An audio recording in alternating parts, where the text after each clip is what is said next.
Potestad que tiene el juez para dictar sentencia poniendo fin a la controversia. El executio, el poder de imperio para el cumplimiento y agotamiento de las resoluciones judiciales mediante el uso de la fuerza pública.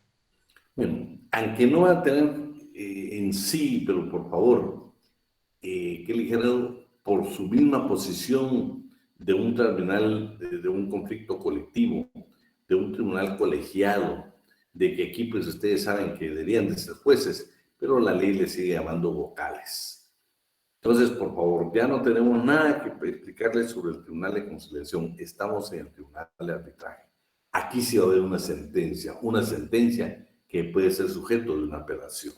Entonces, vamos a la procedencia y clasificación. Se clasifica en dos, potestativo y obligatorio. ¿Sí?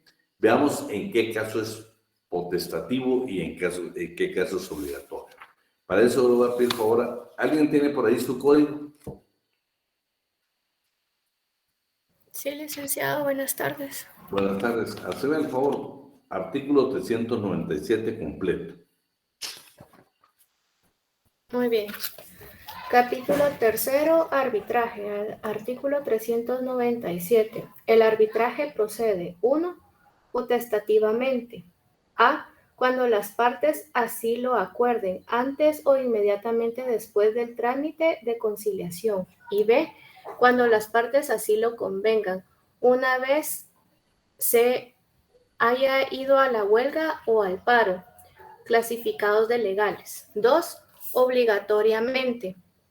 A. En los casos en que, una vez calificados como legal la huelga o el paro, transcurra el término correspondiente sin que se hayan realizado. B. En los casos previstos en el inciso A y B del artículo 243 de este código. Y C.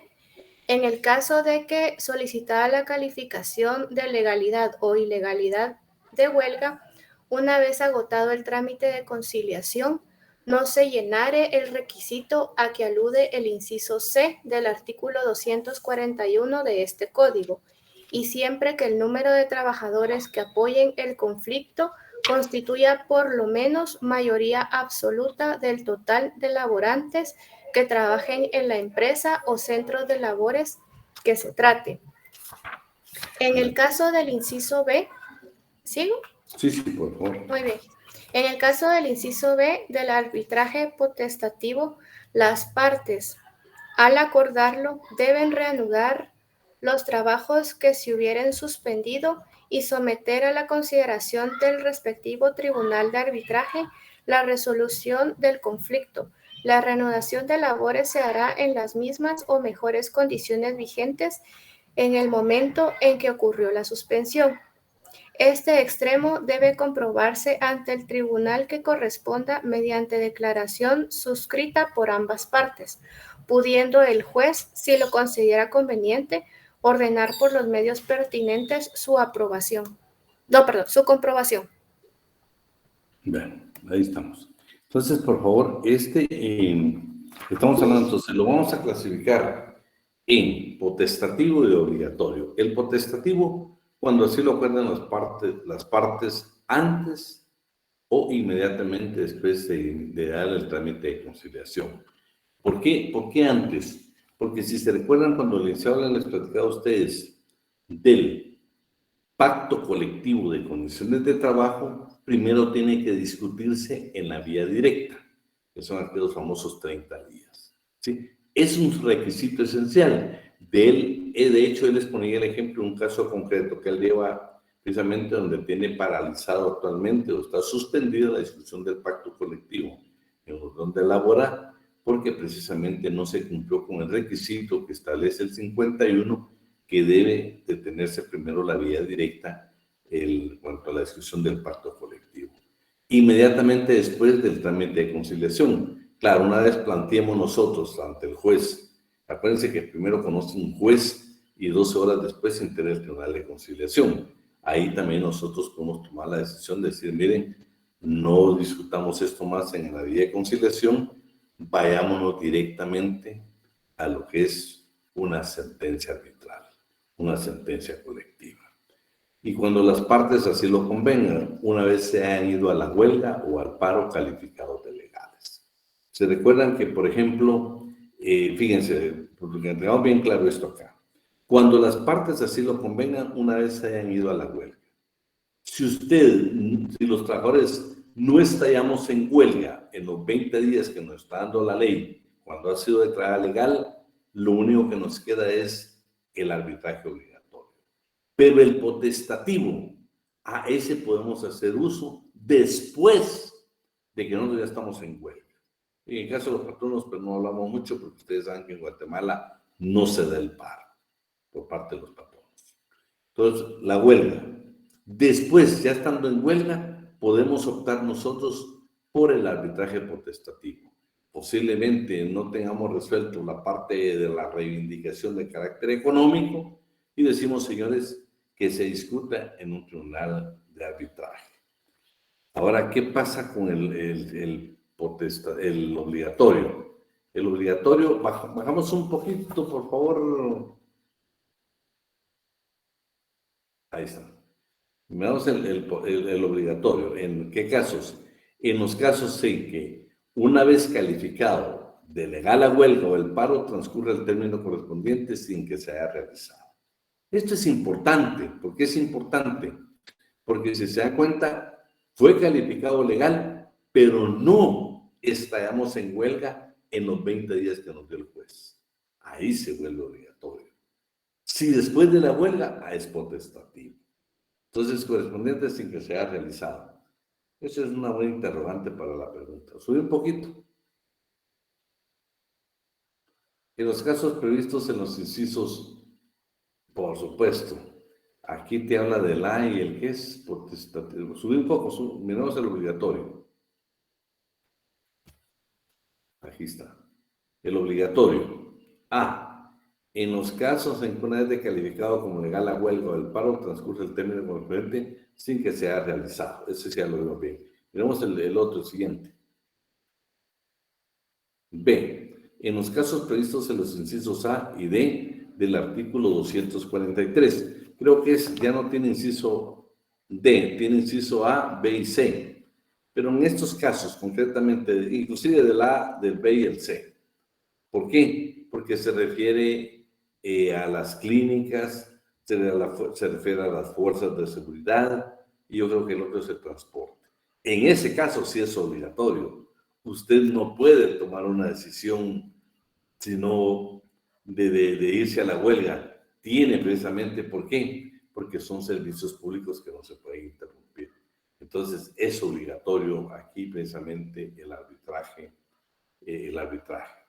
En los casos en que solicita la calificación de legalidad o ilegalidad de una huelga, una vez agotado el trámite de consideración, no se llenará el requisito que alude el inciso C del 241, que debe apoyar la mitad más uno, siempre que el número de trabajadores que apoyen el conflicto constituya la mayoría absoluta del total de laborantes que trabajan en la empresa o centro de labores de que se trate. Entonces estamos bien claros en cuál es potestativo y cuál es obligatorio. Ahora veamos qué dice el artículo 298. Por favor, Cristal, ¿estás ayudando? ¿Quién me está ayudando No, Ana Rebeca, ¿estás ayudando con los artículos?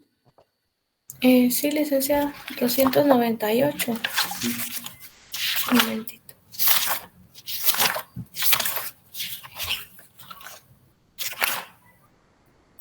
Artículo 298. En los tribunales de conciliación y arbitraje, el presidente es el encargado de dictar las resoluciones de trámite, las que serán firmadas por él y su secretario. Las demás resoluciones serán dictadas y firmadas por todos los miembros del tribunal, aun cuando alguno votare en contra. Bueno, entonces, por favor, si se dan cuenta, pues aquí estamos claros ya cómo se inicia ese procedimiento para el arbitraje potestativo, ¿sí?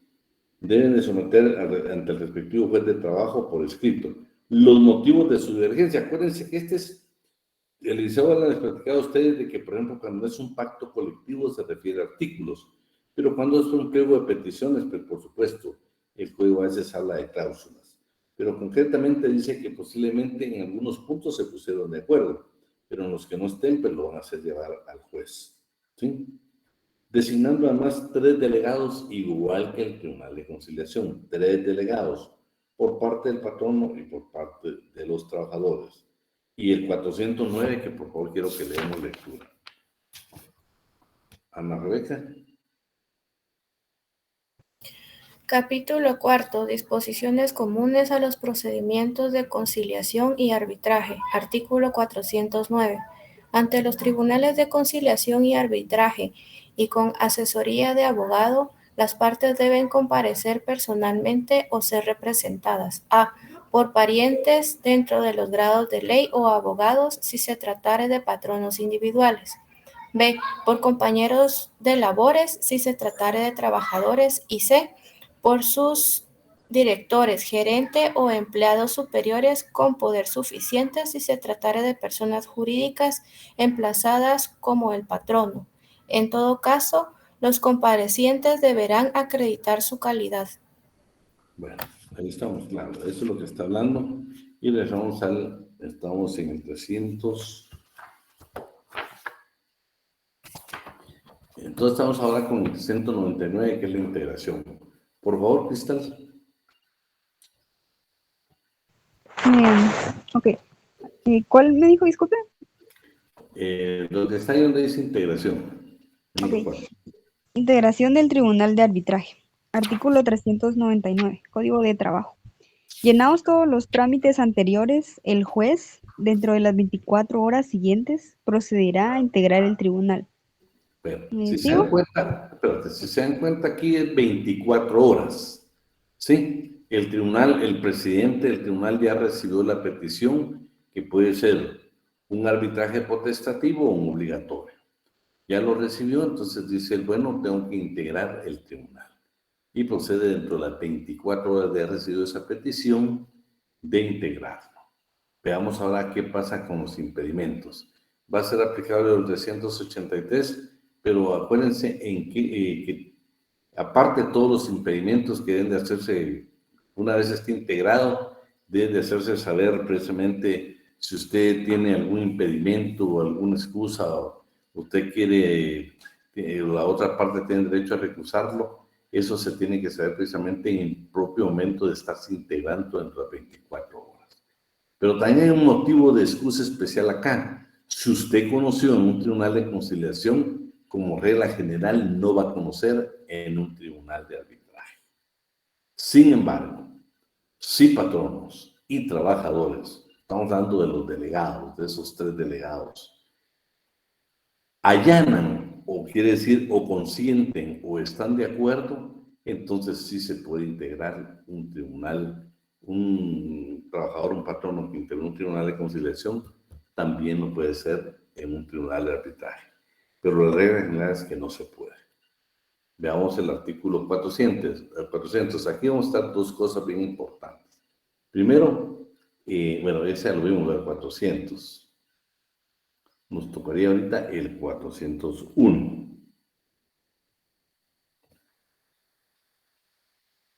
Solo quiero ver yo aquí en qué parte está, convocará las partes dentro de los términos. Bueno, miremos en la declaratoria de competencia, el 401.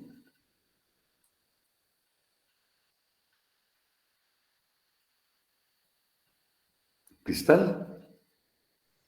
Ok. Número 6. Sentencia. Artículo 401. Código de Trabajo.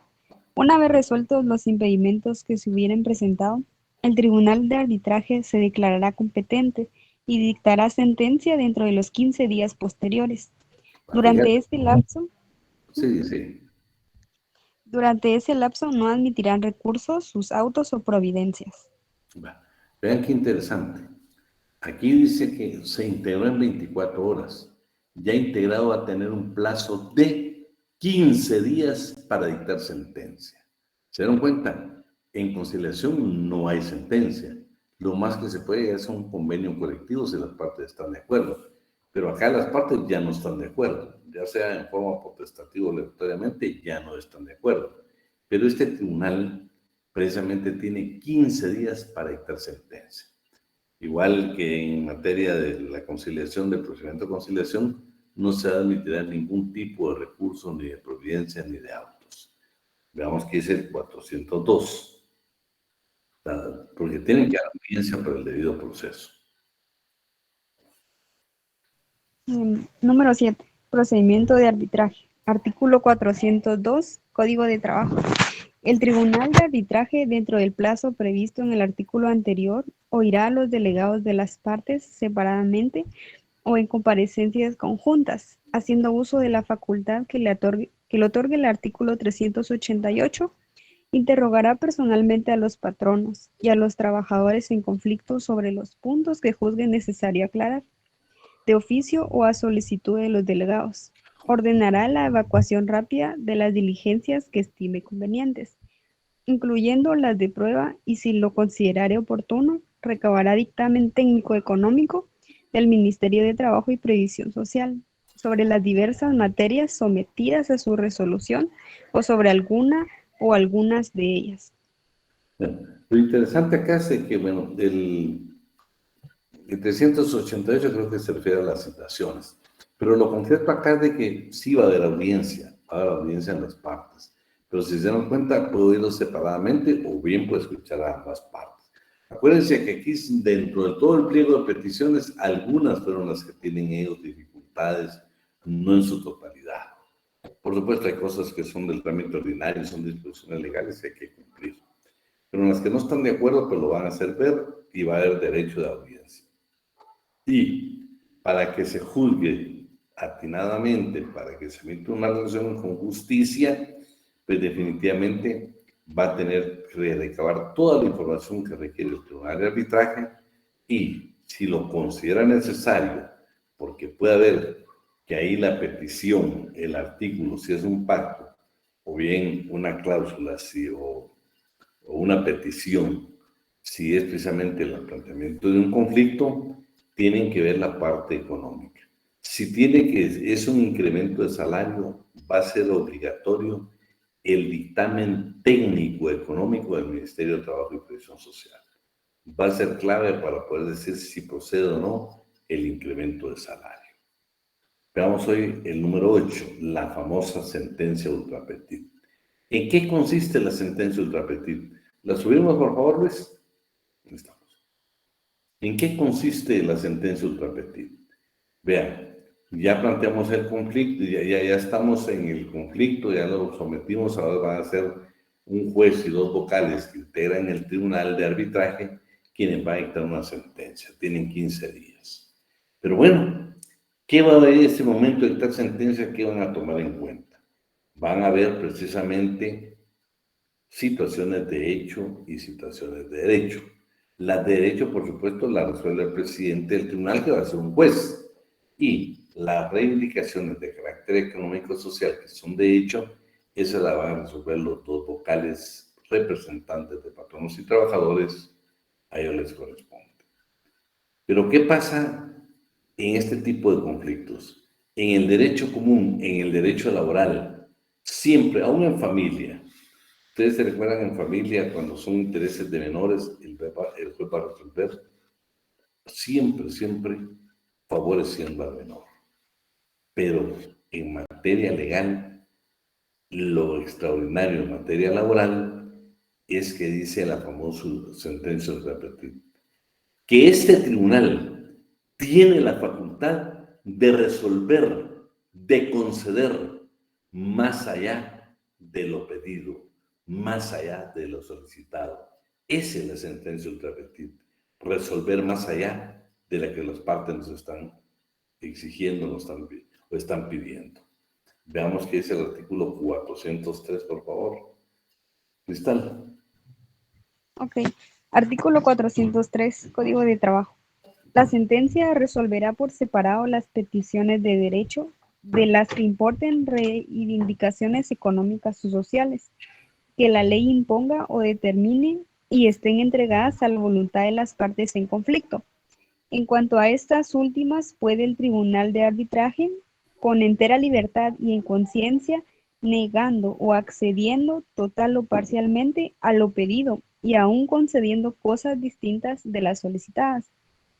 Corresponde preferentemente a la fijación de los puntos de hecho, a los vocales del tribunal y la declaratoria del derecho que sea su consecuencia a los jueces de trabajo.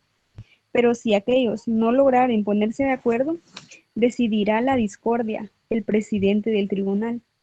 Se dejará constancia especial y por separado en el fallo de cuáles han sido las causas principales que han dado origen al conflicto, de las recomendaciones que el tribunal hace para subsanarlas y evitar controversias similares en lo futuro y, en su caso, de las omisiones o defectos que se noten en la ley o en los reglamentos aplicables. Bueno, si se dan cuenta acá, estamos hablando las situaciones de hecho, o sea, las reivindicaciones de carácter económico y social, las resuelven los dos vocales, representante, patrono y trabajador. Dos, las de derecho las resuelve el juez. Pero si las de hecho, las reivindicaciones de carácter económico y social, no logran resolverlas, los dos vocales resuelve el juez. Y la parte de ultra petit. Eso es importante, ¿eh? Y aparte de eso, acuérdense que cómo va a resolver este tribunal, cuál va a ser la base de este tribunal para resolver, ¿sí? Porque estamos hablando de dos que no son abogados, pues, entonces ellos ya hablamos nosotros, porque primero que van a tener entera libertad y en conciencia van a resolver. Pero ya vimos de qué manera resolver. No aplican la sana crítica, no aplican ninguno de los sistemas del derecho común, aplican su leal saber y entender. Y aquí dice, por eso, resolver con entera libertad y en conciencia, accediendo o negando, total o parcialmente a lo pedido y aún concediendo cosas distintas a las solicitadas. Esa parte, si usted tiene su código ahí a la mano, por favor me lo subraya, donde dice y aún concediendo cosas distintas de las solicitadas. Veamos hoy. Entonces ya tenemos la sentencia, ya resolvimos la sentencia. Por favor, Luis, subimos.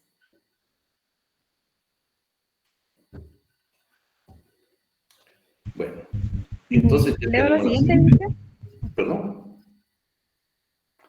No, pero solo le estaba preguntando si leía lo siguiente. Solo espérame. Como tenemos una sentencia, como tenemos una resolución judicial, por supuesto que va a ser apelable. ¿Y cuál va a corresponder en la sala jurisdiccional? ¿Por qué? Porque ya hablamos nosotros que los tribunales de conciliación y arbitraje se consideran de primera instancia. Por eso, si usted no está de acuerdo en la sentencia colectiva, en la sentencia arbitral, en el auto arbitral, usted acude mediante el recurso de apelación ante una sala de trabajo y previsión social por no estar de acuerdo. Tiene exactamente los famosos 3 días que se da la apelación casi en el derecho común, pero para que nos quede grabado, por favor, el 404 cristal. Ok. Artículo 404. Código de trabajo. En caso de apelación presentada dentro de los 3 días siguientes de notificado el fallo a las partes, se elevarán los autos a la Sala de Apelaciones de Trabajo y Previsión Social, quien dictará sentencia definitiva dentro de los 7 días posteriores al recibo de los mismos, salvo que ordene alguna prueba para mejor proveer, la cual debe evacuarse antes de 10 días. Esa es la apelación. Si se dan cuenta, en primera instancia, o sea, el Tribunal de Conciliación no le dejan la opción de un auto para mejor fallar, a mejor proveer. No se lo dejan a la Sala de Trabajo y Previsión Social. Y aquí está en qué plazos tiene, inclusive para resolver. Veamos la obligatoriedad de esta sentencia. Que no se les olvide que aquí hay situaciones de derecho y cuestiones de hecho. Entonces, que no se nos va a olvidar que en materia laboral hay derechos adquiridos de la clase trabajadora. Hay derechos adquiridos de la clase trabajadora. Entonces, por favor, aunque aquí diga que la sentencia no puede ser inferior a 1 año, aquí hay derechos que se quedan para la clase trabajadora. Veamos qué dice el artículo 405. Artículo 405, Código de Trabajo. La sentencia arbitral es obligatoria para las partes por el plazo que ella determine, el cual no será inferior a 1 año. Bueno, aquí estamos claros. Entonces, si no se establece plazo, sabemos que es de 1 año, pero que son derechos adquiridos. Continuamos, Luis.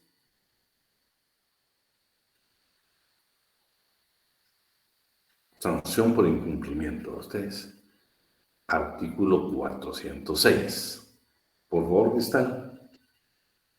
Ok, artículo 406, Código de Trabajo. La parte que se niega a cumplir o que incumpla los términos de un fallo arbitral será sancionada con una multa de 500 a 2.000 quetzales, tratándose de patronos y de 25 a 100 quetzales en el caso de que los infractores fueren trabajadores. Queda a salvo el derecho de la parte que ha respetado el laudo para pedir al respectivo juez de trabajo y previsión social su ejecución, en lo que fuere posible, y el pago de los daños y perjuicios que prudencialmente se fije. Dicha parte también puede optar por declararse en huelga o en paro, según corresponda, sin acudir nuevamente a conciliación o arbitraje, siempre que lo haga únicamente por el incumplimiento de las resoluciones del fallo. Bueno.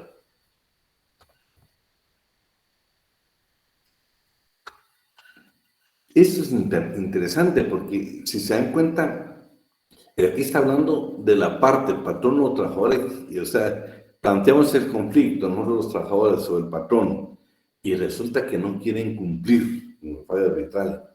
El patrón no nos quiere cumplir con el fallo arbitral. Entonces aquí se les impone una multa. De ahí está el porcentaje del cual va a correr la multa. Queda a salvo el derecho de la parte que ha respetado el laudo arbitral de pedir al respectivo juez de trabajo y previsión social su ejecución. Acuérdense que es una sentencia, se puede ejecutar en lo que fuere posible y el pago de los daños y perjuicios que prudencialmente se fijen. Dicha parte también puede optar por declararse en huelga, según corresponda, sin acudir nuevamente a la conciliación o el arbitraje, siempre que lo haga únicamente por el incumplimiento de la resolución del fallo. Vean, 3 formas nosotros tenemos de ir a la huelga. ¿Sí? Una, que agotemos todo el procedimiento, por supuesto. Y bueno, nos declaran legal la huelga, se recuerdan allá en el 394, 95, nos declaran legal la huelga y nosotros tenemos 20 días para estallar en huelga. Pero ¿qué pasa si firman un convenio en un tribunal de conciliación? Si no cumple con el convenio que el patrón lo firmó, nos faculta también para ir directamente a la huelga. ¿Y qué pasa si lo sometió precisamente a una situación arbitral y no cumple? También la ley nos faculta de ir a la huelga.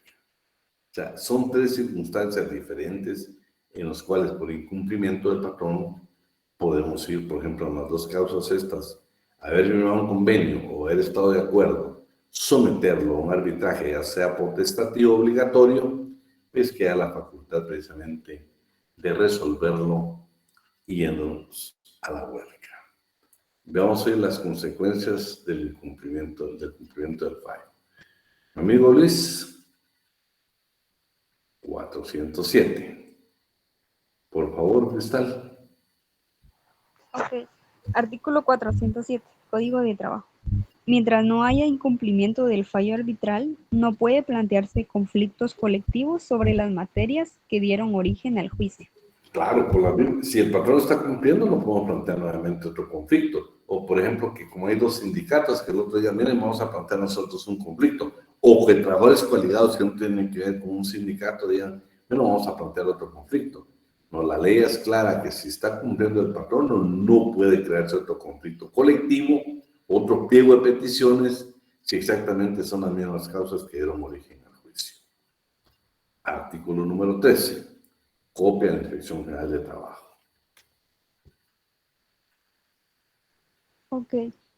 Artículo 408, Código de Trabajo. De todo fallo arbitral se enviará copia autorizada a la Inspección General del Trabajo. Bueno, entonces, si se dan cuenta, también el Tribunal de Conciliación tiene que enviar copia. y el de arbitraje también tiene su obligación de enviar esa copia. ¿Vamos ahí, Luis?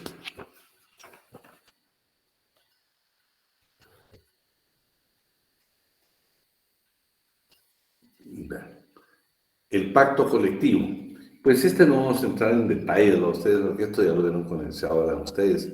Yo aquí les voy a dar un poco, aparte de los documentos que les enviamos, que eran de Zavala, pues les estamos enviando aquí algunos que les puedan servir. Por ejemplo, los elementos que pueden ser generales y especiales de las clases del pacto, pacto colectivo ordinario, pacto colectivo obligatorio contra ley, efectos del pacto colectivo, obligaciones del patrono, ejemplares, todo eso ya lo vieron condensado ahora. Seguimos bajando, mi amigo Luis. Bueno, está la definición, sí. Tal vez aquí lo interesante es la naturaleza jurídica. La clasificación, eso lo dice el Código de Empresa y Industria. Están ahí los artículos, ya leímos lectura. Continuamos, Luis.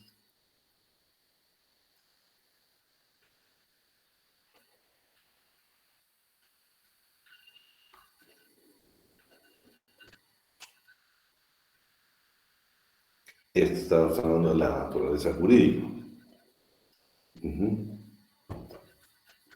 Algunos lo consideran que es una institución del derecho público, otros son una institución del derecho privado, porque la asociación profesional en el momento de celebrar un pacto colectivo ejerce un poder público.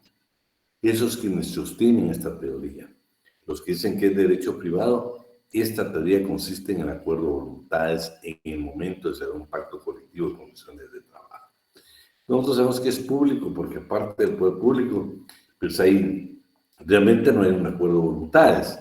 Es la discusión de un pacto que lo presentaron los trabajadores, el sindicato mayoritario. Entonces no se trata de acuerdo de voluntades, sino somos la clase trabajadora quienes estamos planteando.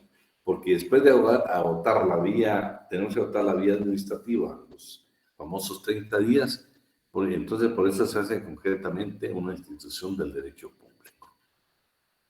Bajámosles, vamos a ver los elementos generales y especiales. Ahí están los generales y los especiales.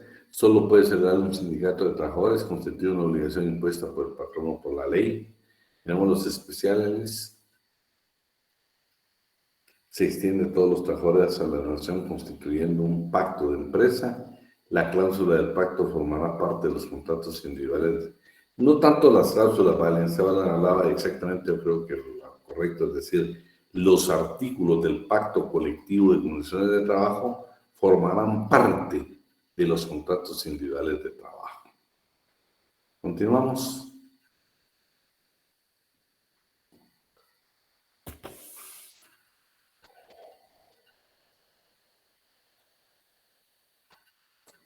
Ya lo vimos, ya lo vieron con Zavala, continuamos.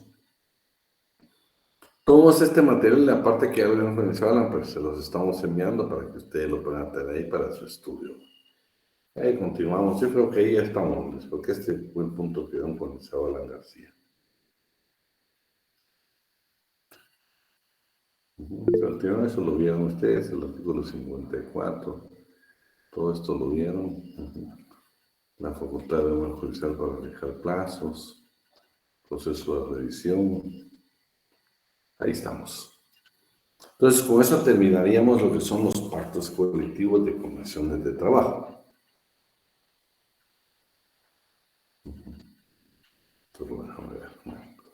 Ahora sí entramos a la quinta unidad, la huelga y el paro. ¿Sí? Veamos aquí estamos. Primero, son formas de expresión colectiva. ¿Cuáles? La huelga y el paro. También hay disposiciones generales para la huelga y para el paro. Pero lo interesante es que son formas de expresión del derecho colectivo. Eso lo quiero ver. Permítanme un segundo, aquí yo creo que alguien nos escribió, ¿no? Espérate ahí, mi amigo. Aquí estamos.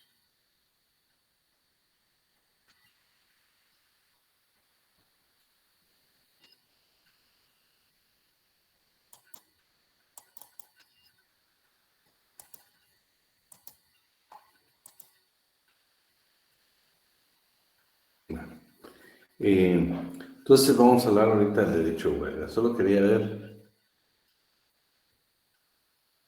Muy bien, vamos a ver, ahí estamos bien. Pues les queríamos contar que ahí nos está apoyando Luis porque pues yo tuve problemas con la computadora, estamos en otra computadora y no nos pudo, la USB no se pudo abrir y por eso Luis nos está apoyando. Entonces les decía de que lo valioso de todo esto entonces que entramos a lo que es la huelga y el paro.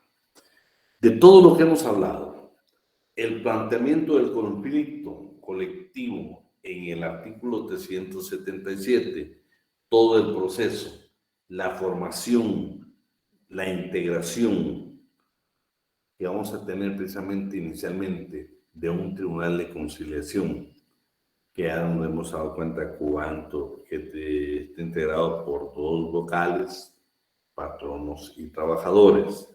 Ya vimos cómo es que ellos son nombrados, ¿sí?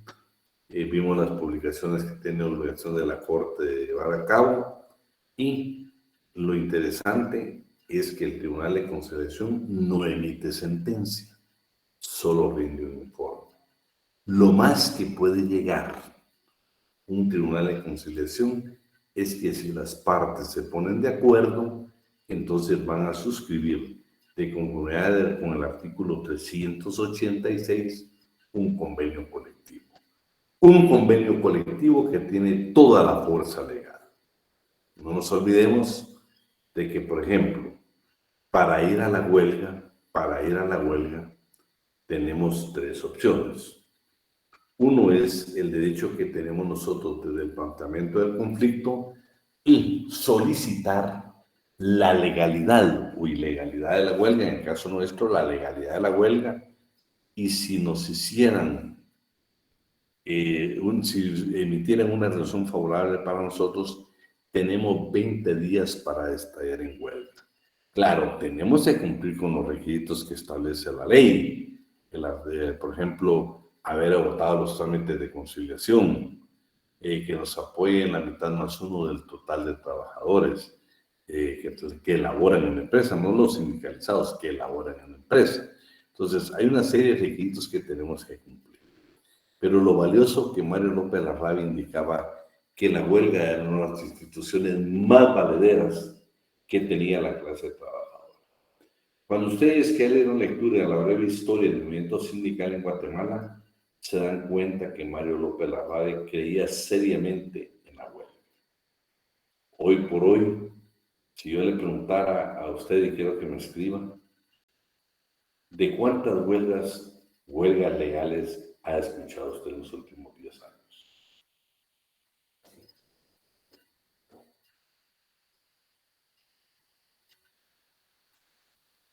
Sí, la huelga tiene que ser legal, o sea, las otras son medidas de hecho, pero la huelga tiene que ser legal con todos los requisitos que nosotros hemos ya dialogado acá.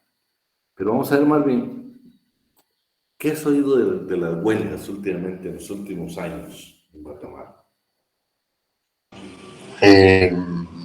Yo según recuerdo, quien más huelgas ha llevado a cabo es el sindicato de maestros, el STEG.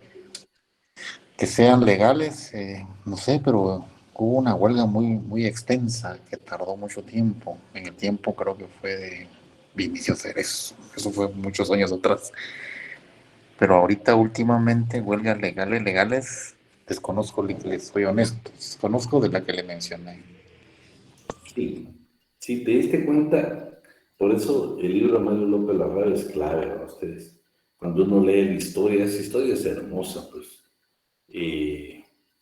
Que más que hay momentos donde no era tanto una legislación, sino que el trabajador como medida de hecho la huelga.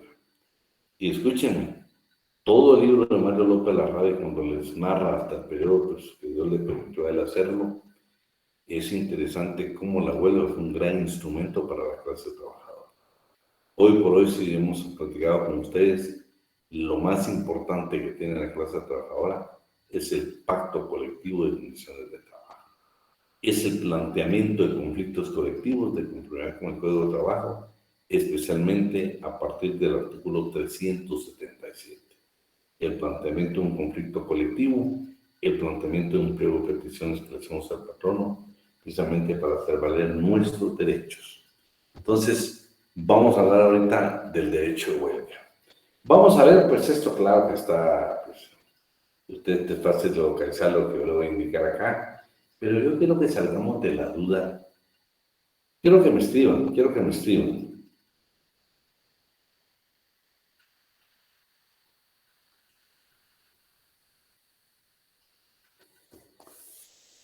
Sí, ya no, pero más que todo son medidas de hecho para la discusión. ¿Sabes qué es lo que pasa?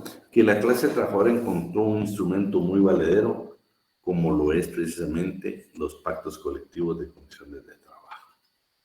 Si te das cuenta, no. Ana, las huelgas de hecho no pueden ser legales. Para que una huelga sea legal se deben de cumplir con todos los requisitos que nosotros hemos hablado. Y ahorita vamos a comenzar a ver la huelga. Y nos vamos a dar cuenta que hay que cumplir con determinados requisitos. Por ejemplo, la huelga solidaria ya no se permite en Guatemala. No se permite. El Magisterio Nacional, Marvin, más que todo, ha tomado medidas de hecho, ¿sí? Pero no tanto una huelga. ¿Por qué? Porque si te has dado cuenta, ellos han discutido tantos pactos colectivos con diferentes gobiernos que al final, yo creo que logran su cometido, por eso los maestros. Y pues hay que reconocer ustedes, un tiempo que los maestros no tenían ningún tipo de aumento. Pues ahora los que son docentes, muchos de ustedes pueden ser docentes, si son docentes del Estado, pues el escalafón fue una gran bendición para precisamente los maestros y obtener por lo menos un salario digno en el momento de su retiro. ¿En ustedes? Sí. Bueno, ahí estamos entonces. Vean, vamos a ver estas 4 grandes huelgas. Vamos a ver cómo, yo siempre les he dicho y no me voy a cansar de decirles a ustedes, esto no es nada ideológico, ni siquiera la huelga es ideológica, no tiene nada que ver con teorías de otra naturaleza, esto tiene que ver para la clase trabajadora, estos son precisamente las instituciones que la legislación que el mundo entero le otorga a la clase trabajadora para defender sus derechos, para buscar un equilibrio entre capital y trabajo. No es nada ideológico. Aquí no se trata. Ahora vamos a ver nosotros realmente la semilla de la revolución en Rusia. ¿Dónde verdaderamente nace el 1 de mayo? Vamos a dar cuenta qué pasó en Polonia, un país comunista que al final su principal líder se despide en las últimas conferencias que pudo haber dado en algunas, ¿qué les dijera yo? En algunas empresas de televisión en el mundo, cómo él dice que llevó la democracia, cómo fue que le exigieron a un sistema socialista, un sistema diferente, pues, como Polonia, cómo la clase trabajadora le exigió que usted haga cumplir por lo menos 2 instituciones que señalan la Organización Internacional del Trabajo. Y por supuesto, lo más impresionante que vivimos actualmente en América Latina. Ustedes saben que en Brasil ahorita hay elecciones de presidente y el actual presidente de Brasil y Lula da Silva, que ya fue presidente, que por muchos años estuvo detenido, vuelve y está precisamente, creo que estamos a días de la segunda vuelta en Brasil, y los porcentajes, él pasa en primer lugar precisamente a segunda vuelta y está a punto de volver a consolidar precisamente ese partido de los trabajadores, un movimiento que inició y que se hizo muy fuerte, es increíble ustedes de que hoy por hoy Lula da Silva está nuevamente amparado con los brasileños y que puede llegar a ser nuevamente como gobernante. Eso para mí me impresiona porque es un partido que nace de trabajadores metalúrgicos, como ellos durante muchos años tratan de tener el gobierno, cómo tuvieron problemas haciendo gobierno, y ahora pues no sé, pues serán ellos los que decidan a quién va a gobernar, pero encabeza, por ejemplo, que la opinión en los resultados electorales en Brasil. Ese es Lula da Silva, un trabajador metalúrgico que cambia la historia de América Latina, donde le pide a Naciones Unidas cosas como, por ejemplo, que sean América Latina y África tomada en cuenta, que participe, que le permitan tomar decisiones en una de las instituciones más importantes de Naciones Unidas. Pero para que nos quede grabado, les voy a pedir que la leamos y la vayamos a analizar. Vamos a ver una definición que tenemos ahí. Por favor, Luis.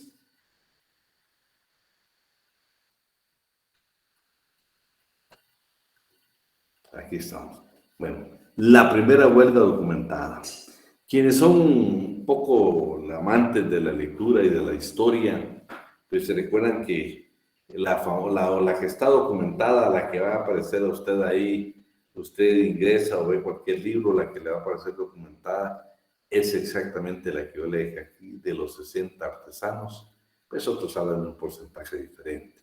Pero lo interesante es que eran artesanos que estaban construyendo una tumba para uno de los, precisamente, reyes, este francés, en Egipto. Vean, a pesar de que no tenían un salario, ellos trabajaban ahí prácticamente. ¿Y cuál era su pago? Era en especie, en trigo, en cebada, en pescado, en aceite, en legumbres, en calzado y en vestido. Así les pagaban. Pero cuando usted lee toda la historia, cuando usted ve los contextos que se dieron en ese momento, habían problemas precisamente que no permitían la libre transportación de productos. Y esa escasez provocó que también le llegaran los productos a estos artesanos. A pesar de que no era dinerario su salario, pues es normal. Aparte de cubrir sus propias necesidades, pues la única arma que les quedó para tener comida, para poder sobrevivir con sus familias, fue precisamente irse a la huelga. Una huelga que fue atendida, aunque posteriormente fue reprimida. Pero en un inicio fue atendida todas las peticiones que tenían los artesanos en la construcción de esta tumba. Esta es la primera huelga documentada. Veamos hoy las 4 huelgas, las que cambiaron la historia del mundo. La historia del mundo. Por favor, Luis, subes un poquito. Ahí estamos. En Estados Unidos, en Rusia, en Polonia y en Brasil. Aquí le vamos a pedir por favor nos está dando Cristal, nos ayuda ahora Ana Rebeca. Léete la de Estados Unidos, por favor, y le ponemos mucha atención a la que yo la voy a detener para efectos de examen, ¿eh?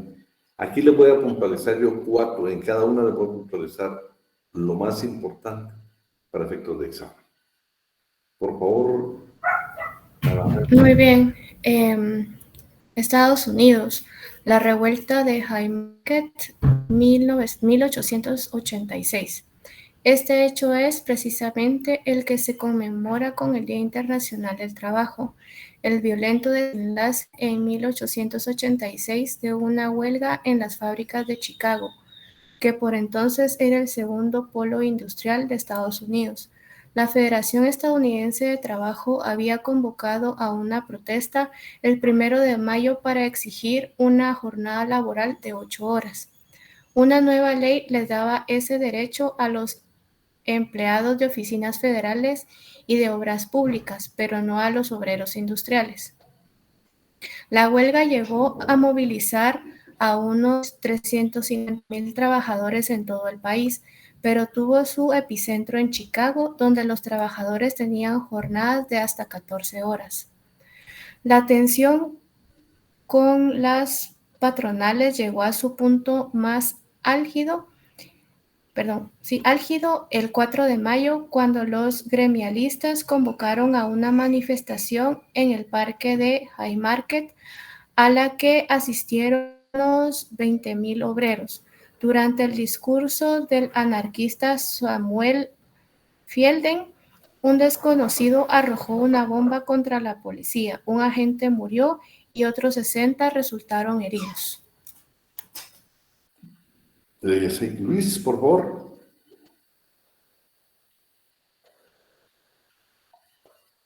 Gracias. Cundió el pánico y las autoridades abrieron fuego contra la multitud. El incidente acabó con 38 obreros muertos, además de un centenar de lesionados. Varios dirigentes sindicales fueron ahorcados un año después, tras un cuestionado proceso judicial. A los obreros que dieron su vida durante aquellas protestas se les recuerda como los mártires de Chicago, y desde entonces los sindicatos ganaron terreno en todo el mundo. Solo quiero Sin que em- detente un poquito, Muy bien. Ana Rebeca.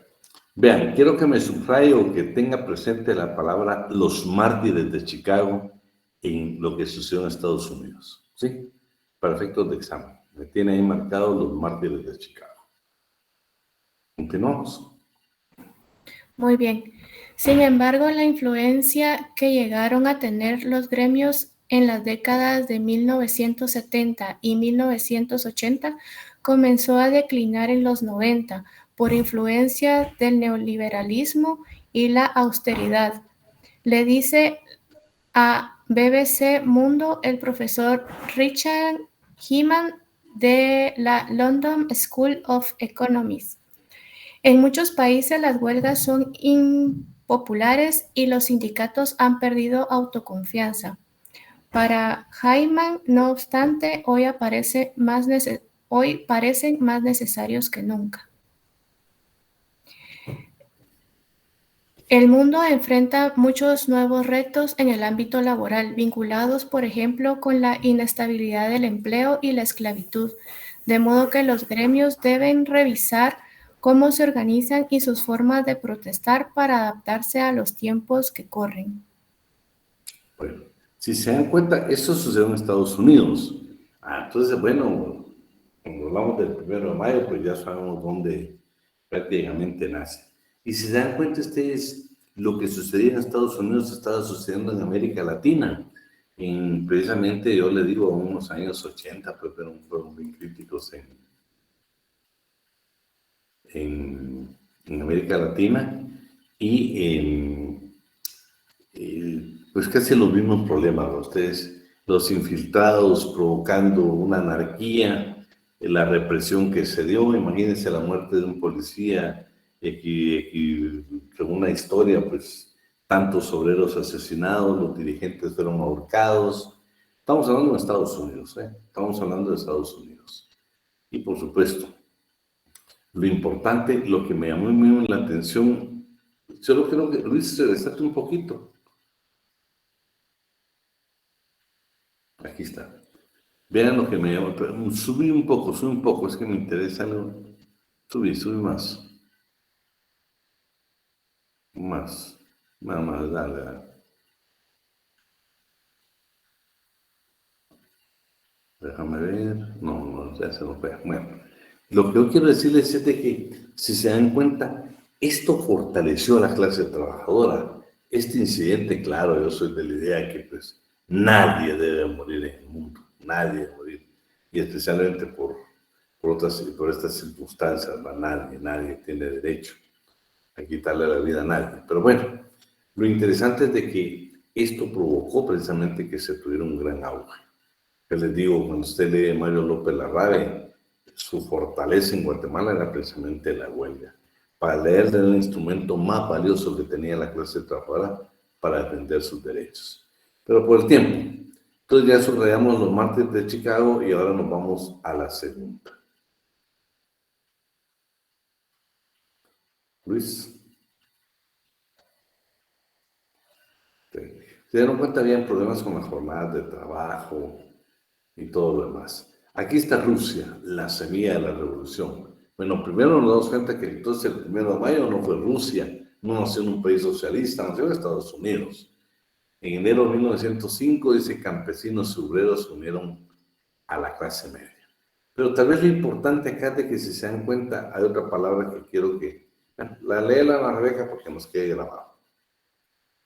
Muy bien. Rusia, la semilla de la Revolución 1905.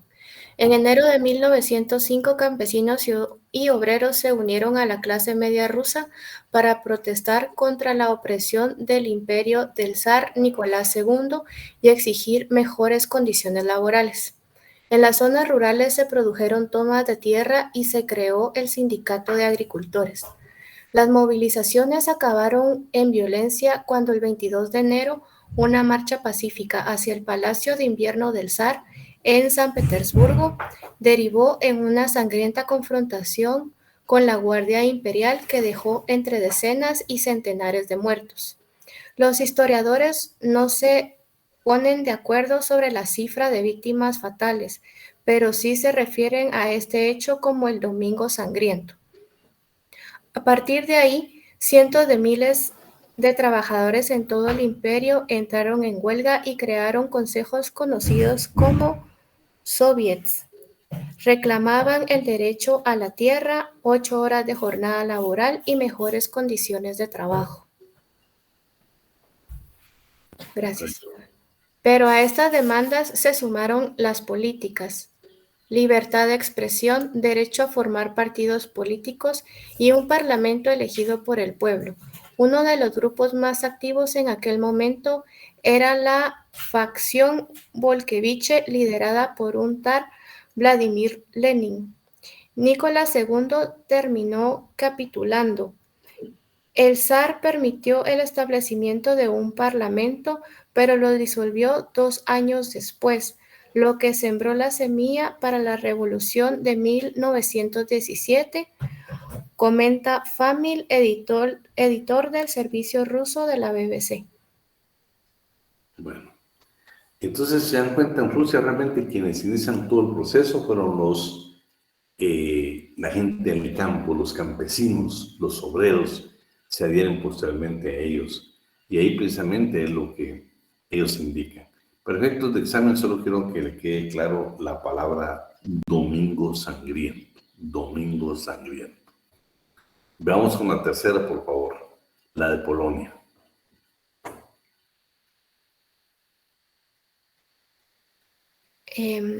Polonia, Lech Walesa, el movimiento Solidaridad, 1980. Una de las huelgas que cambió el mundo tuvo lugar en Gdańsk, Polonia.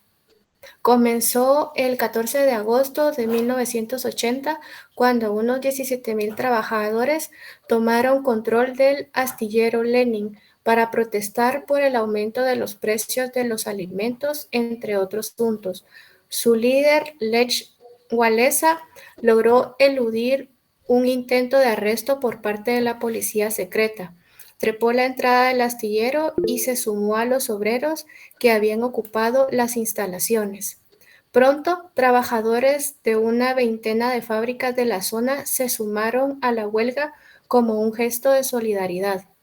Más de 2 semanas después, luego de negociaciones con el gobierno comunista de Polonia, Walesa apareció ante los obreros del astillero y dio un histórico mensaje. Tenemos un sindicato independiente que se autogobierna. Tenemos el derecho a la huelga. Walesa y el viceprimer ministro, no sé cómo se pronuncia, había firmado un acuerdo para responder a las principales demandas de los trabajadores. Amigo Luis. Gracias. Fue la primera vez que un gobierno comunista puso en práctica 2 derechos consagrados en las convenciones de la Organización Internacional del Trabajo, el de organizarse libremente y el de realizar huelgas. Cumplí con mi trabajo. Arranca, espérate. Solo para efectos de examen, quiero que nos quede claro. Fue la primera vez que un gobierno comunista puso en práctica 2 derechos consagrados en las convenciones de la Organización Internacional del Trabajo. El de organizarse libremente y el de realizar huelgas. Eso es interesante, ustedes. Imagínense, no estaba, a pesar de que aparentemente era que el proletariado al poder, no se estaban respetando derechos fundamentales, derechos que reconocía la Organización Internacional del Trabajo, y era precisamente el derecho de estar sindicalizados, el derecho de realizar huelgas, el derecho de manifestarse. Entonces, fue valioso. Y viene lo que dice de último, por eso les decía que no es nada ideológico, hombre. Yo les digo, y fíjate que quiero que regresemos, Luis, regresa un poquito. Vamos a ver, ahí, espérate, Luis, ahí quédate. Vean, pues, qué interesante. ¿Por qué tomaron la decisión estos trabajadores del astillero de Lenin a protestar? Vean por qué. Protestaron por el aumento de los precios de los alimentos, entre otros. Pero vean, por el por el aumento en los precios de los alimentos. Eso fue precisamente lo que la clase trabajadora tomó en consideración y decir, señores, exijámosle al gobierno que esto va a ser imposible. Entonces se unen en este movimiento, fíjense que fueron un grupo de trabajadores, que claro, cuando ustedes la cantidad, pues es una cantidad impresionante. Imagínense en ese entonces, fueron 17,000 trabajadores y tomaron el control de todo el astillero. Entonces fue tanta la presión que obligaron precisamente al gobierno a realizar un tipo de convenio, un tipo de arreglo, y pues por supuesto, al final pues terminaron con una negociación. Claro, uno lee posteriormente a la historia que la represión fue tremenda después en venganza a lo que la clase trabajadora había llevado a cabo. Pero por favor, ningún gobierno en el mundo, de lo que usted quiera, socialista, comunista, capitalista, industrializado, lo que quiera, no puede llegar a tanto abuso, porque entonces la clase trabajadora cuando está unida, vean lo que pasó acá. Les estoy hablando que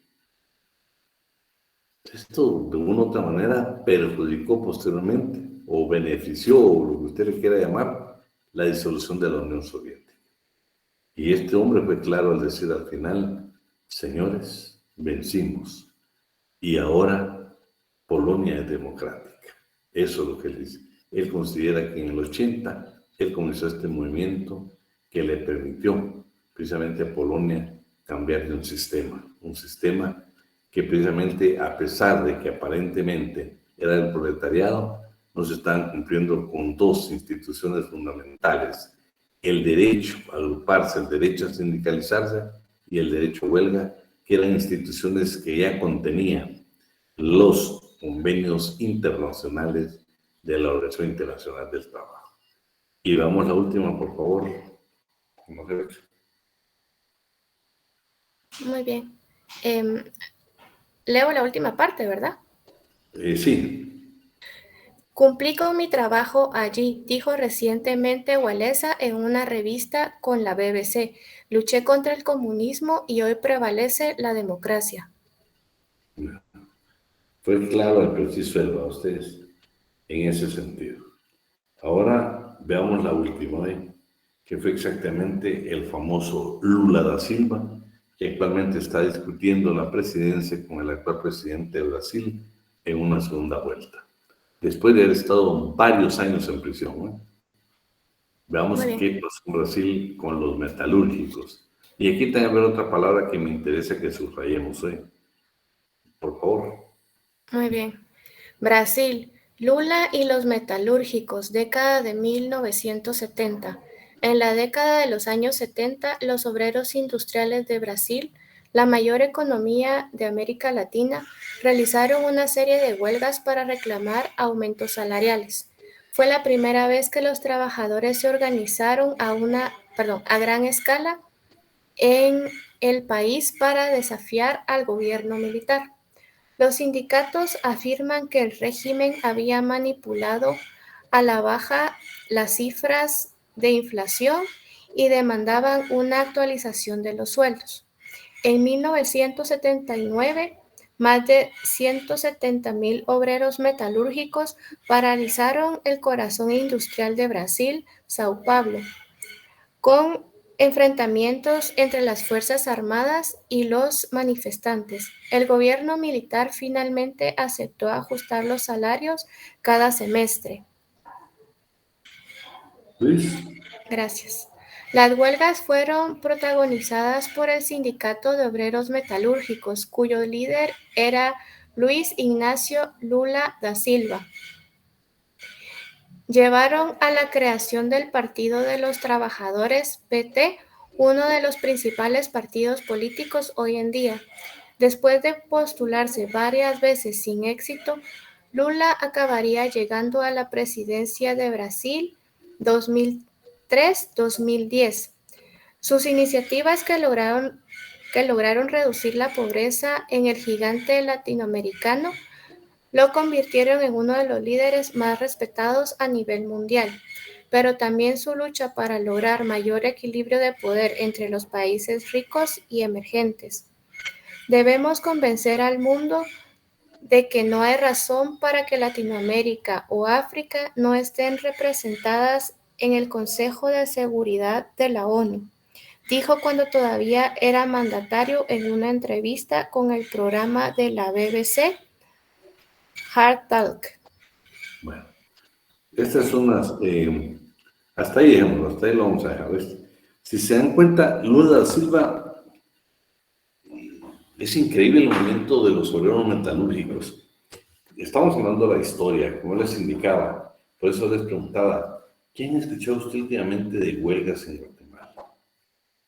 Hemos escuchado manifestaciones, ustedes hemos escuchado marchas, y hemos escuchado a veces medidas de hecho, que por cierto, de las más importantes, se recuerdan que fue los médicos del fútbol que iniciaron un movimiento, pero en Guatemala, en el mundo entero, vamos el siguiente tema es exactamente la huelga, la primera huelga de mujeres, imagínense qué orgullo que es. Orgullo en el sentido de decir la clase trabajadora dignificándose, que la primera huelga en Centroamérica de mujeres fue precisamente en Guatemala en beneficio del café. Valioso ese dato, les digo, cómo es que la trabajadora en ese entonces, históricamente, la huelga era el instrumento más valioso que tenían para exigir derechos. Vean estas cuatro huelgas o cuatro movimientos de la clase trabajadora que cambiaron la historia del mundo. La historia del mundo. Imagínense la de Estados Unidos. Increíble lo que sucedió en Estados Unidos. La de Rusia. La de Polonia. Que vi entre las cosas que me extrañan es la de Polonia. Y precisamente la de Brasil, que es un país pues, con quien Guatemala tiene vínculos más directos, que lo tenemos nosotros más cerca. Increíble cómo la historia de Brasil ha cambiado. Y yo les digo más aún, ahora que Lula da Silva, por ejemplo, en la elección pasada, pasa a segunda vuelta y pasa en primer lugar. Un hombre que fue condenado, un hombre que tuvo que estar en cárcel por varios años. Regresa, pero fue tan importante y tan valioso que lo que ha hecho por Brasil, hoy está a punto de regresar nuevamente a gobernar Brasil. No sabemos si al final van a decidir los brasileños votar por uno o por otro, pero lo importante es de que movimientos como los de Brasil establecen una gran diferencia en América Latina para transformar precisamente los países. Lo vamos a dejar hasta ahí, no sé si hay alguna pregunta. Estos yo más que huelga les diría, fueron movimientos para ustedes, movimientos. Y se dan cuenta, cada quien tenía su propia forma de lucha.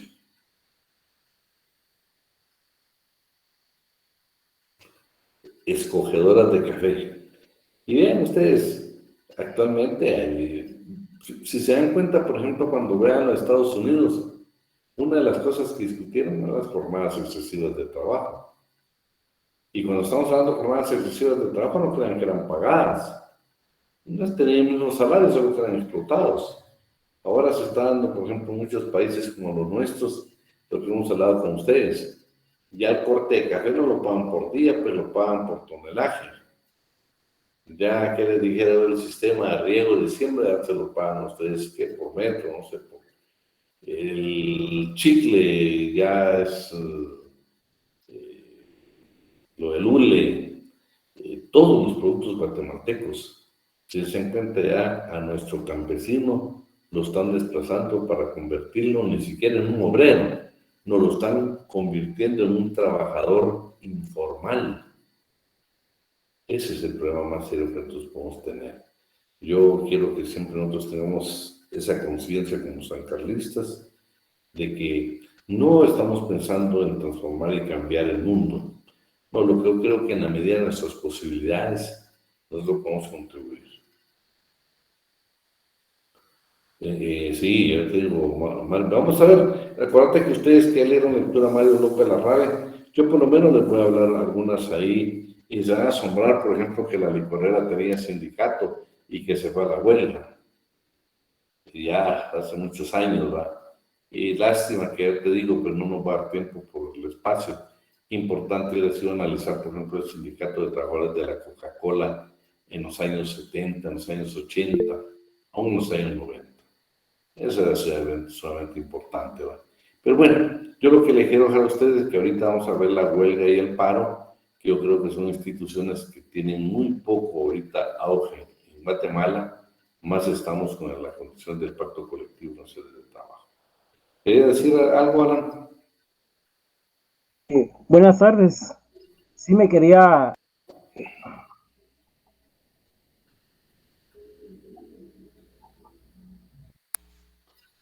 Pues sí, Alan.